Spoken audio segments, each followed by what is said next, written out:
Hey guys, time for another 90 plus review. This week, Assassin's Creed Black Flag for the PlayStation 4.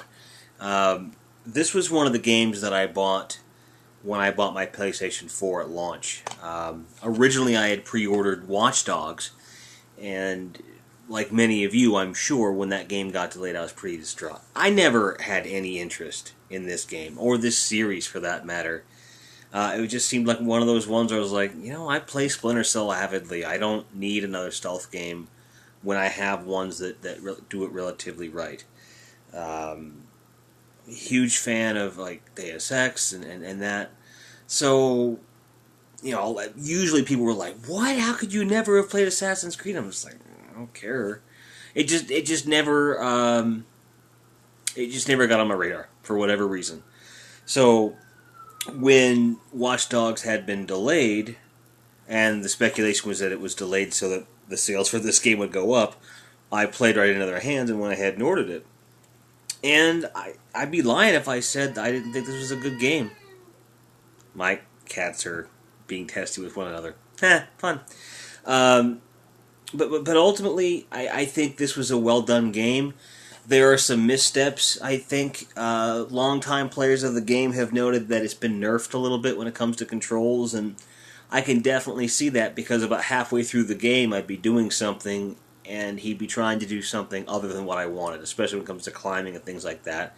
So the controls, while very forgiving for a newcomer, there was no way to turn off like the newcomer controls. It was really weird.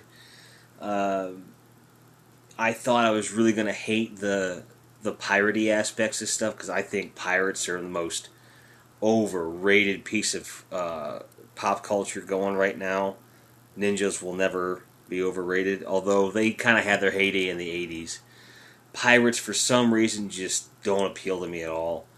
And even though it was well done here, I'm just not into pirates. I don't care. I just don't. That said, the water mechanics in this game are ridiculous, and I know how nerdy that sounds. And the water mechanics are amazing. But they're really good. Like, you really feel like you're in water. Really well done. And I can't, for a second, complain about, any of that. When you talk about something that's so integral to the game, such a huge part of the mechanic, it was important it got it right, and boy did it ever. But the problem with that comes that, because it was so well done, one of the things that they said, when they were, like when Ubisoft was talking about why they did the multiplayer the way they did it, they said they were trying for ship-to-ship battles as multiplayer, and they couldn't get it to work the way they wanted to, which is shorthand for the water mechanics are so complex that you can't stream them yet in real time. So I think if they have their way the next game, they'll be able to do it. I think the reason that they couldn't do it this time around, because this was not only for next gen, it was for last gen as well, which is a big problem. So, whatever. The multiplayer that we do get, uninspired, not fun, repetitive, stupefying, just not even worth it. I mean, it just... how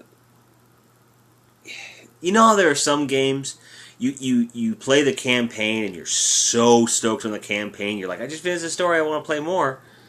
Rather than start the game over, you go to multiplayer.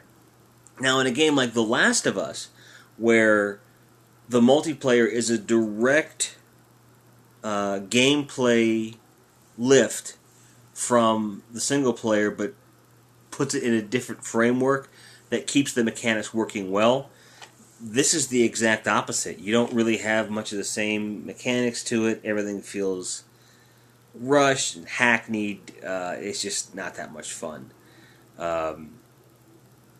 It's just not that good. There's no nice way to say it. It's not very good at all.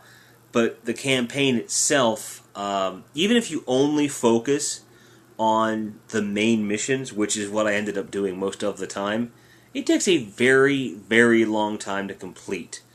And I definitely got my money's worth. I'm not ever going to sit here and say that the game didn't give me all my pennies, back in spades. Even with the lackluster multiplayer, even with the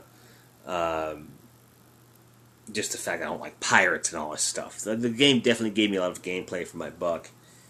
And there's a free companion app you can download for smartphones or tablets, and I end up using it on both. Not only for when I wasn't around to get points and all that stuff, get reals and stuff, but the in-game map on a tablet, there are certain navigation portions where you can't really see where you're going, that the map helps so much. So, if you haven't played this game and you have a tablet, get the app, make it happen. If you have played the game and you're stuck, or you've played the game, you're looking to replay it, you want something a little bit different, replay it with the tablet app because it really communicates well with the console and does a really good job of upping the immersion factor a little bit. And this is a completely separate app, so you Vita owners that don't have a smartphone, you're kind of assed out because there's no second screen functionality.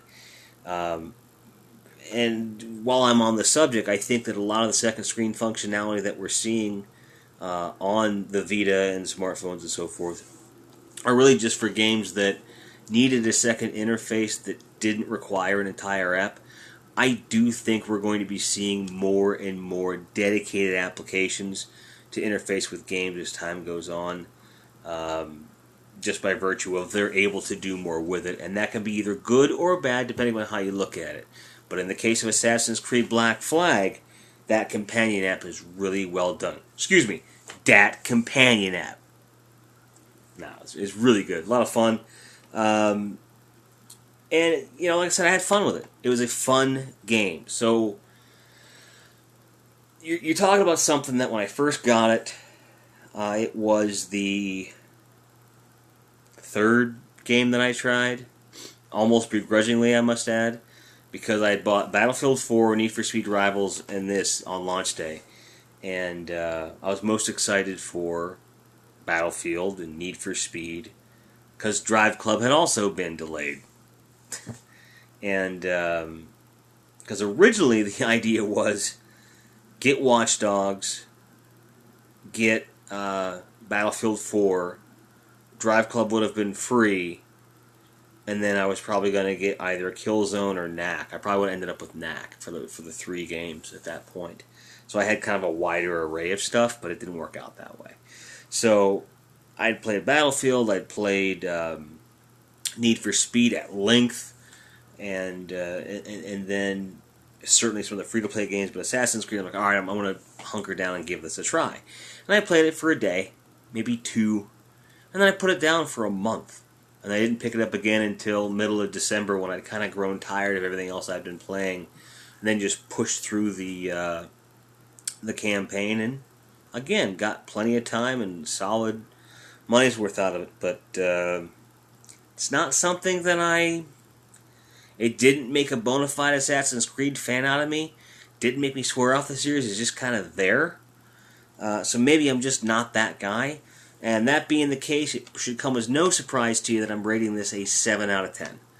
Not a bad game, not a great game, but a good game. It's well done, but when you have a game of this scope, and you tack on multiplayer, when there's clearly no need for multiplayer for this game to be worth the money of the plastic that it's on, the fact remains they put it in there, so it had better be good, and it wasn't. Assassin's Creed's never had good multiplayer from what I've been told. This is no exception. The performance of the game is well done, but I think that these gameplay mechanics could have been put into any world. You could have had the sailing without the pirate aspect, although I can understand within the confines of what they're doing why they did that, why the story decisions were made, but it just didn't appeal to me personally. So again, 7 out of 10, solid game. Worth a shot, especially if you can get it used or if you feel like renting it for an extended period of time, like through GameFly or something like that.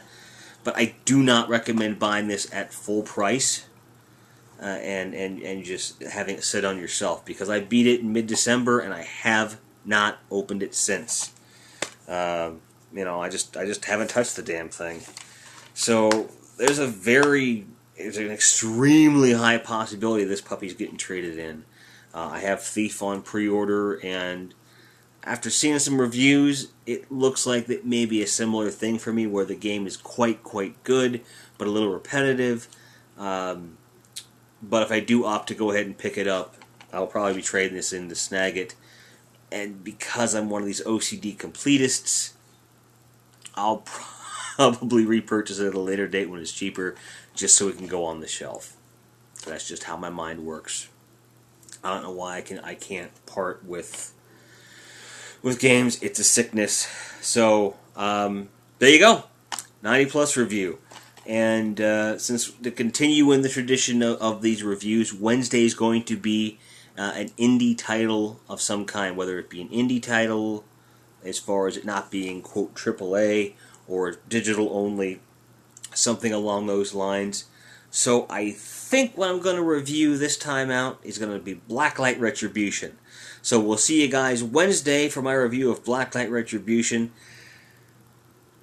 I think that's everything. So, what did you guys think of Assassin's Creed 4? Were you avid Assassin's Creed fans? Were you new to the series? Did you get it on last gen versus next gen? What did you think of the multiplayer? Tell me. Tell me why I'm right. Tell me why I'm wrong. But tell me something. I want to hear from you. So, thanks for watching. Thanks for subscribing. And as always, keep on grinding. Cheers, guys.